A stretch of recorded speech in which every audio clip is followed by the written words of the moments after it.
Hi friends, இன்றைக்கி நம்ம செய்ய போகிறது கும்பகோணம் கடப்பா. ஒரு டம்ளர் பாசிப்பருப்பை ஒரு 10 நிமிஷம் ஊற வச்சு தேவையான தண்ணி விட்டு குக்கரில் போட்டு வச்சுக்கோங்க. அதுக்கப்புறம் 2 உருளைக்கிழங்கு நல்லா தோல் சீவி அதையும் ஒரு 3 விசில் விட்டு எடுத்திங்கன்னா நல்லா பஞ்சு போல் வெந்துடுங்க.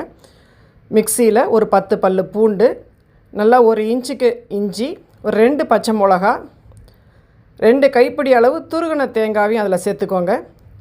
அதுக்கப்புறம் 1 ஸ்பூன் பெருஞ்சீரகம், ஒரு 15 மிளகு, ஒரு கைப்பிடி அளவு பொட்டுக்கல்லை சேர்த்து நல்லா அரைச்சி வச்சுக்கோங்க.